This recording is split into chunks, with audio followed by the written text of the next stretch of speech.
Yeah. It's your boy Joe Snow, and we back at it, man. And we hitting y'all with another one.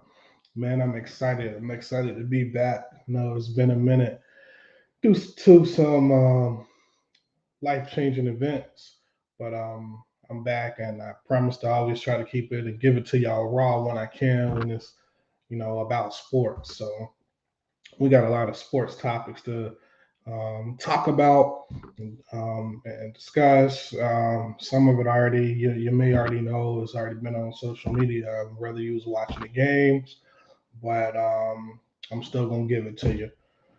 So, without further ado, also just want to say thanks to all my fans, my supporters. You know, please feel free to subscribe to my YouTube at Joseph Snowden 397. You can also follow me on Facebook, Joe Snow Podcast, or on my Instagram, my IG, Joe Snow Podcast, or excuse me, Joe Snow underscore podcast with a zero. So please feel free to follow me on there as well. Um, with further ado, we'll go ahead and get into our topics for today. Well, if you don't know, now you know. Aaron Rodgers is a Jet. That's right. Aaron Rodgers is a Jet.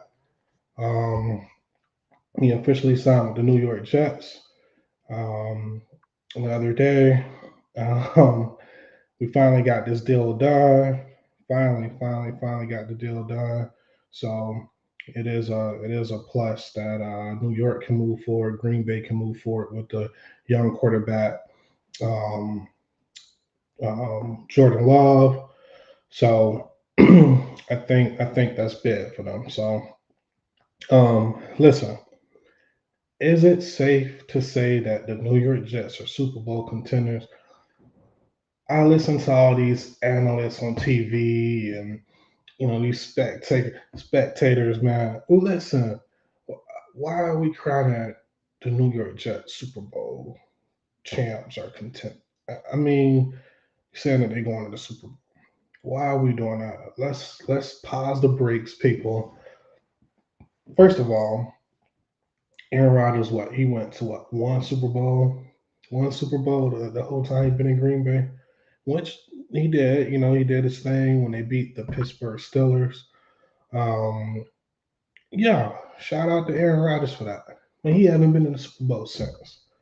Now, with that being said, from New York Jets, they've had a decent season last year.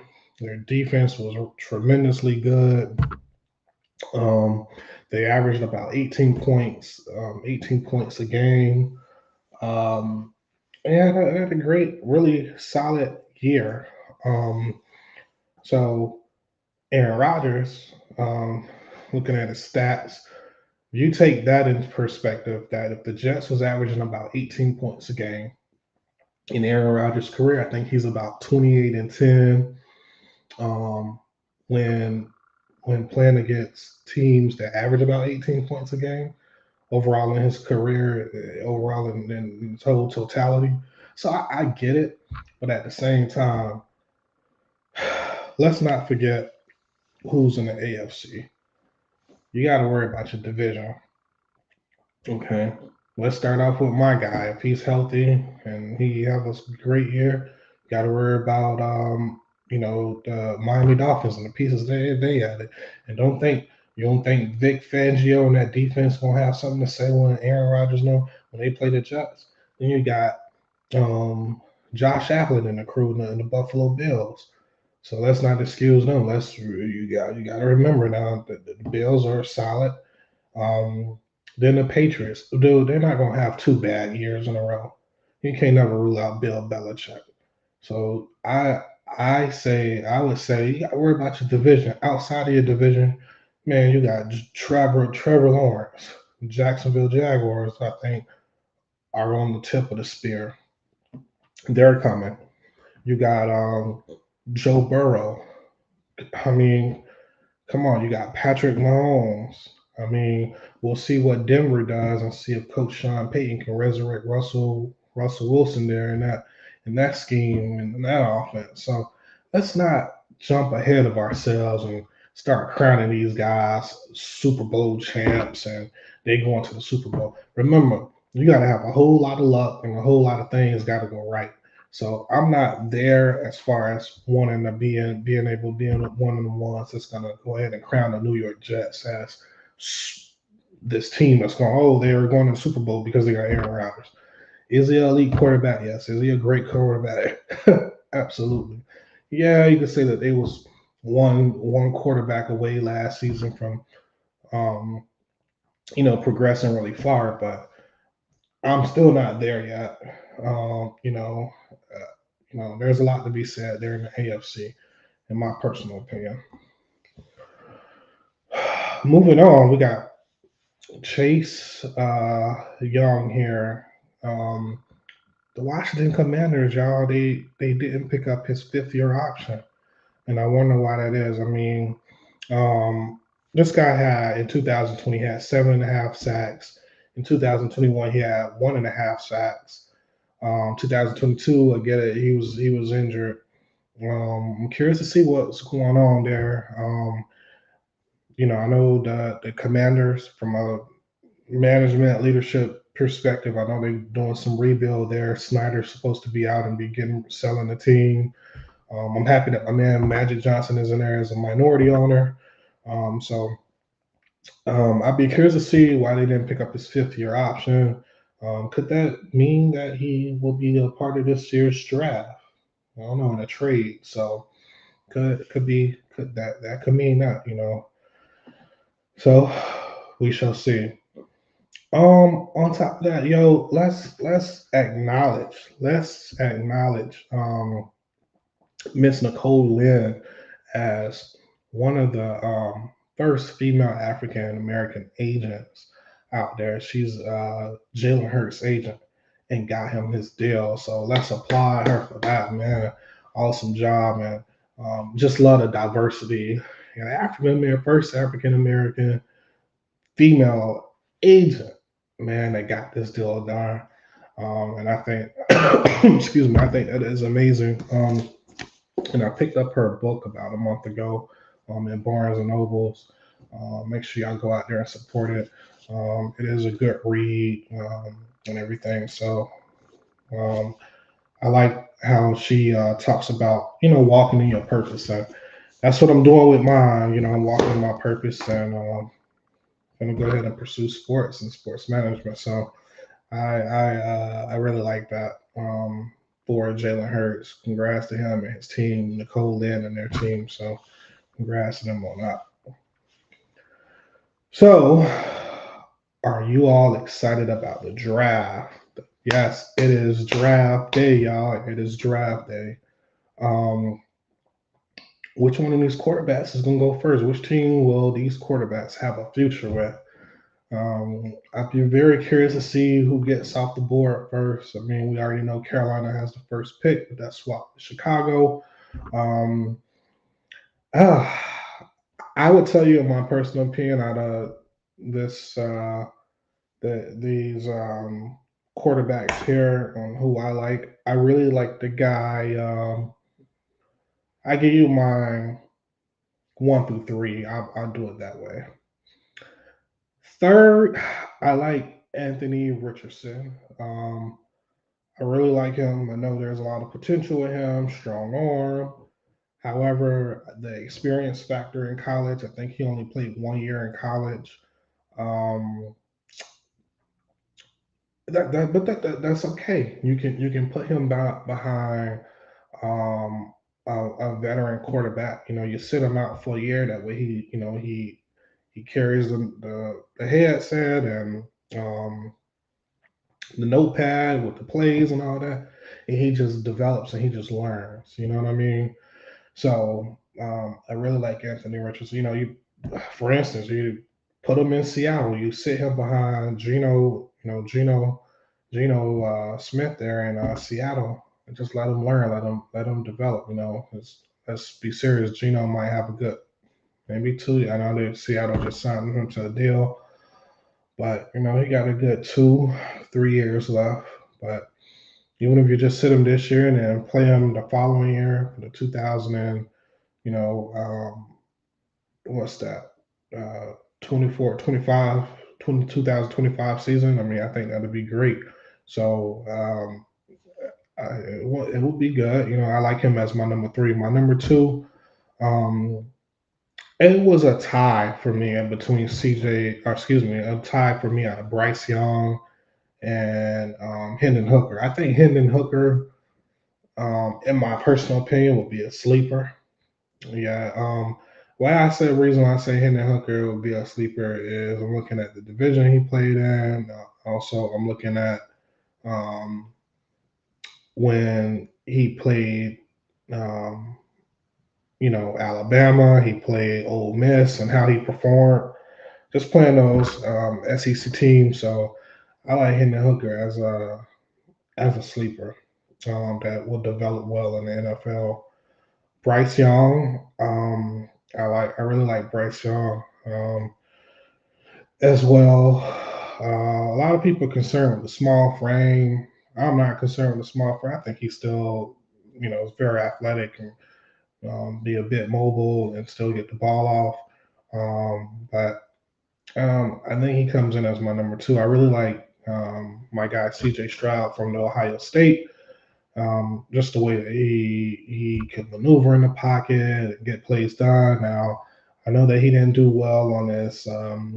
Forgot what they call the test, but there was an actual written test that you got to do. I know that he didn't perform well, so there's some talk about him dropping down a bit in the draft. But um, I'll be honest with you, I'm not a great test taker either. But if you ask me how I perform and how I lead and how I got you. But if you ask me to do a test, I'm not the best test taker. So I don't think that really should be held against him in my personal opinion. But I really like CJ Stroud as my number one. So the draft tonight definitely will be interesting to see what happens and see what trades go on as well. You know. All right, moving on to the NBA. Um, Coach Ume Udoka, Houston Rockets have went ahead and said that he will be their coach of the future starting next season. I think that is a great thing. I also think that everyone deserves second chances. I'm not going to sit here and judge someone from what they do from their past. Listen, we all got a past, so I'm not gonna sit here and judge or point the finger. My grandma used to say, "If you point the finger, you got three, four. I'm pointing right back at you." So I like this move for Houston as they a young team and they develop. I'm sure he'll get them in check. One thing is to be for sure and for certain. What I could say that I really admire and like about this move is he's a great coach, and I don't have to worry about him in the East. Me being a Miami Heat fan, we're in the East because, as you all know, when he was the coach of the Boston Celtics, we had to face Boston. Boston beat us, and they got to the finals. So, and Boston is still doing good now with their, with their interim coach. So, not to say anything bad there, but what I'm saying is, and what I'm getting at is, he's just a hell of a coach. Okay, moving down. Okay. My man Donovan Mitchell is 1-6. His record in elimination games. We already know how when he before the Cavs he was with the Utah Jazz. So he's coming over to Cleveland. Um, listen, Cavs played New York to the best of their ability. You had the other guard there, Garland, and um, I don't know what. So the Cavs, to me, in my personal opinion, they're reminding me of a team that's going to get wins throughout the season, but progression as far as the playoffs, I don't see it. In my personal opinion, I feel like this would be Donovan Mitchell will be the Damian Lillard of the East, if that makes sense. Meaning that he'll get his team where they needs to be. He's going to play. He's going to show up. He'll get his team and rally around and get the squad together. Have a great record throughout the season. get them in the playoffs. But when they come in the playoffs, they just don't have the help to make that extra step, if that makes sense. So I consider this move the Damian Lillard of the East, in my personal opinion. Like I said, I just see them having good wins throughout the season, but when it comes to playoffs, I don't really see them going far. All right. Okay. So, man, Trigger Trey Young, Ice Cold Trey is what they call him here in Atlanta, man. And Trey sunk that 3-pointer against Boston. Boston, that should be enough. That should remind you of when your mom says, "Don't play with your food at the table." That's what that kind of reminds me of. Y'all was playing with your food. You had the Hawks. You was up by 10 or 12 points in the fourth quarter with about 3, 4 minutes left. Um, I don't know. I don't know what Boston. That's another subject for a different day. But congrats to the Atlanta Hawks for just pushing it to Game 6. Y'all pushed it to Game 6. Um, Now check this out. Janet Jackson is supposed to have a concert on today, Thursday, here in Atlanta, at the State Farm Arena. However, the Atlanta Hawks did not think the Atlanta Hawks, I don't know, somewhere there within their organization, uh, didn't think that their playoff run would run this far. That's a shame. That's a shame. So I'll be curious to talk to that PM, that project manager who schedules all the events and who's in charge of coordinating events. Y'all ought to be ashamed of yourselves. Y'all didn't have no faith in y'all Atlanta Hawks, man. So um, shame on them. But the Atlanta Hawks pushed it to Game 6. So Janet Jackson, that concert has been delayed by a day at the State Farm Arena. Sorry, Ms. Jackson.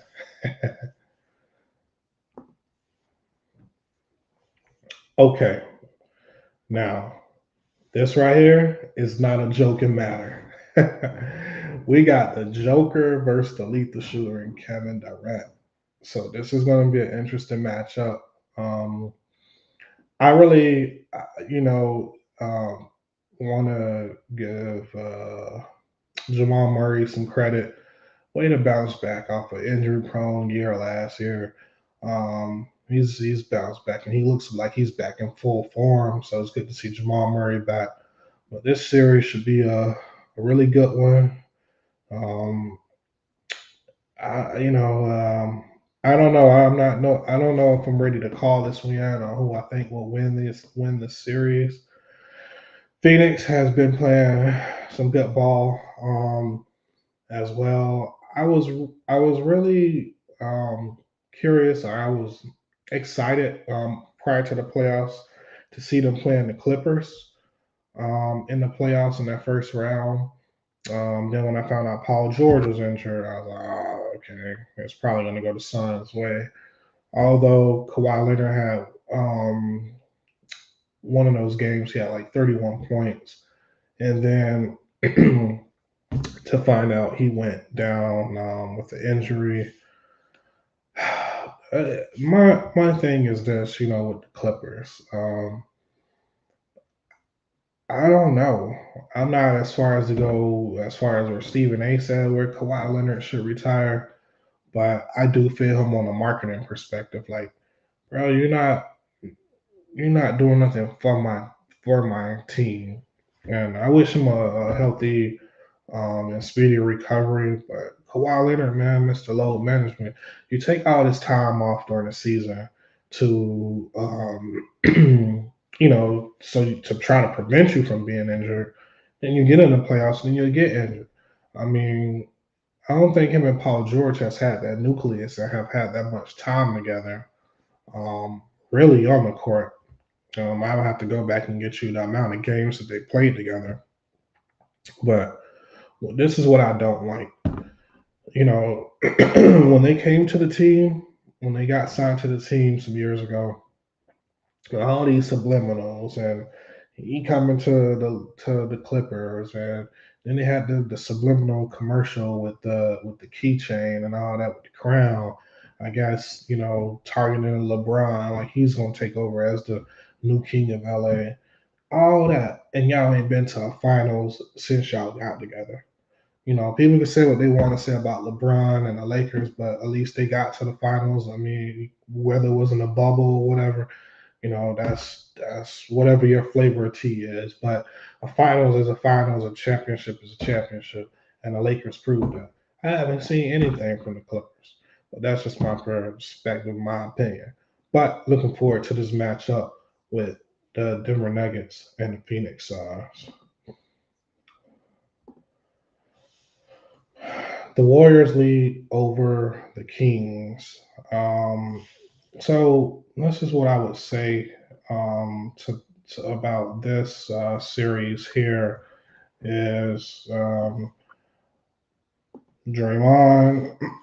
I like how he kind of shook it off when he was talking about, or I'm sorry, when he got suspended for that one game. I like how he just came back and shook it off and just played ball. Um, and so a lot of people had, including myself, I was like, man, maybe the Kings will pull it back. The Kings will pull it off at home in Sacramento. And these games have been really close, guys, really close games. Um, the Warriors now take the lead. I find myself in this predicament every year. You just can't count the Warriors out. And I know the series is still, going on. But now the Warriors have the upper hand, so now I take it back to the Bay Area, and we'll see. The Warriors are going to try to close it out. They're not going to leave no room to resuscitate, to revive the Kings. So the Kings want a shot at that game. They're gonna have to step up. They're gonna have to kick into the fifth gear or something like that. And congrats to Mike Brown for winning Coach of the Year, well deserved.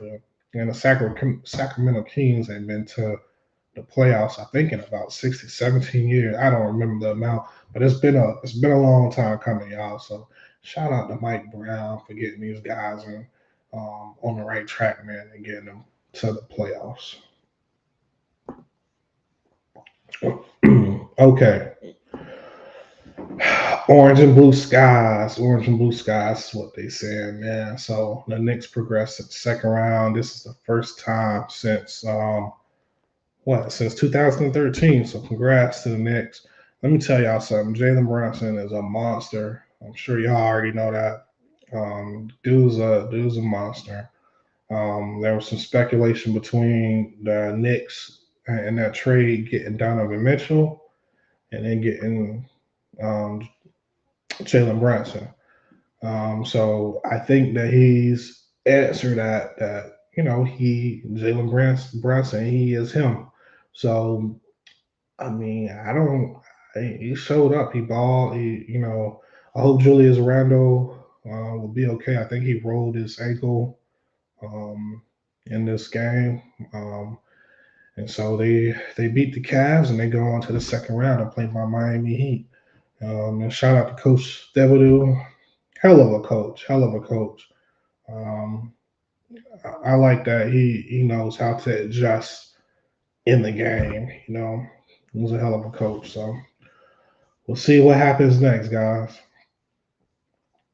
All right.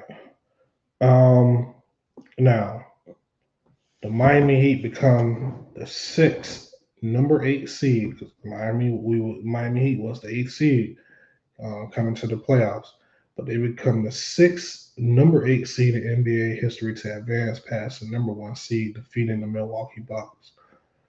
Listen, Jimmy Buckets has just been spectacular. He's a dog, man. And when I mean a dog, definition of a dog, meaning like he's feisty on the court. He goes and get buckets. He does what he's supposed to do.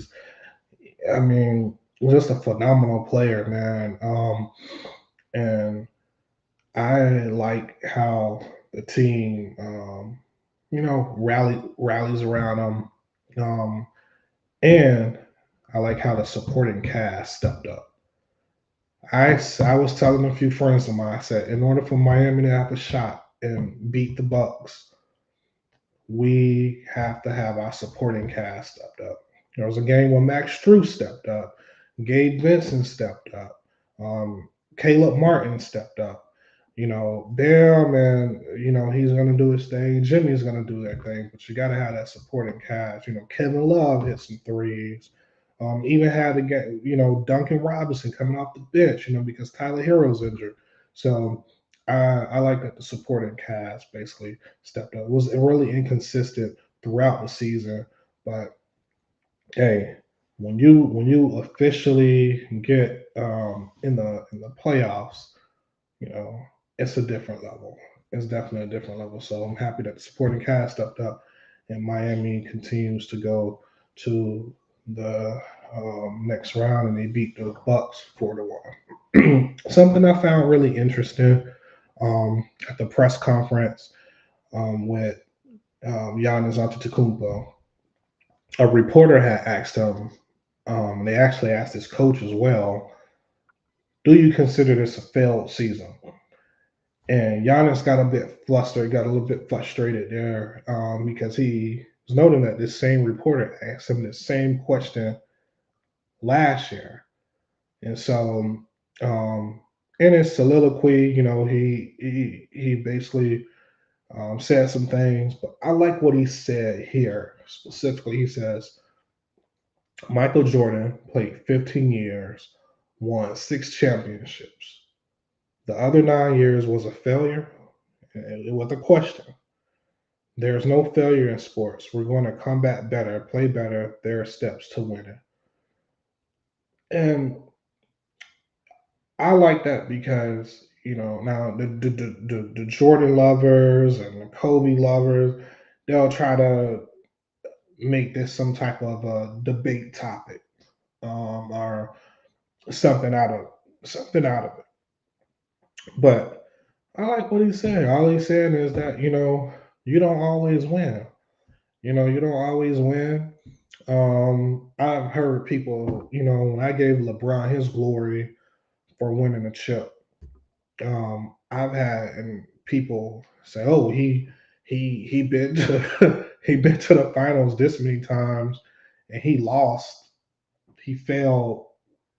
I don't know, 10 finals or whatever." They give me some whatever the number was. Don't quote me on the number, but they'll tell me the amount of times that he got to the finals in his career, and those many times that he failed versus the times that he won. I do know he got 4 chips, but the number of failures there for the times that he didn't win the chip in the finals, they quick to say that. And I'm like, so we look at the failure part, and that's people and looking at life. Like you really look at, it's crazy how people look at stuff and they quick to point out your failures. And I like what Giannis says here, where okay, Jordan played 15 years, but I'm sure out of those, he won 6 championships. So those other 9 years, man, those other 9 years is not failures. Those are just lessons learned. You know what I mean? And that's how we gotta approach life, man. Is lessons learned. You don't take losses, okay? You bounce back, you learn from it, and you move on. If any of y'all got kids out there, your kid fall off the swing, or your kid fall, or if they playing any sports and they lost, what you tell you say, hey man, you shake it off and you hold your head up. Okay. It wasn't a fail. You learn from it. Okay, you learn from it and you bounce back. So I really like his soliloquy here. I like what he said. And asked the reporter this question, does that mean that the other 9 years that Jordan played was that a failure because he didn't win? No, he's still a GOAT. Jordan is still a GOAT. So I really like that. That's why I wanted to really point that out there. All right. So the East second round matchup, I got my Miami Heat gear on. I had to represent. So who you got? It's gonna be a tough. The last time we played New York, um, that game was in Miami, and Julius Randle had an off balance 3-pointer shot that went in. I thought for sure we had that win, but sometimes all you need is a bit of luck. So I think this series will be interesting. I got it going to 7 games, and of course, I'm rocking with Miami Heat. Of course, um, I think the Miami Heat culture is going to show up. Um, Shoot, they showed up playing Giannis Antetokounmpo and the Milwaukee Bucks. I think, I think, I think they'll show up in New York when it counts and when it matters. And I think they got a bit more of experience when it comes to playoff and finals basketball. New York don't necessarily have that. Sometimes experience does matter in some cases. So we'll see how this turns out. But I got Miami in 7. So we shall see, guys. We shall see. As always, it's your boy Joe Snow. I want to thank y'all for y'all support. Go follow me on YouTube at Joseph Snowden 397. Follow me on Facebook, Joe Snow Podcast. My Instagram is Joe Snow Podcast with the podcast with a 0 for Instagram. Um, just want to thank y'all for your support. Following me with sports. Love to talk about it. The playoffs has been great so far. I'm really looking forward to the draft tonight. Let me know who y'all got, who you think going in the first round, first pick, second pick, third pick. Curious to see where these quarterbacks go in the future, and let's discuss and talk about it. Yeah. So until next time, we'll chop it up. And again, thank y'all for tuning in. Joe Snow out.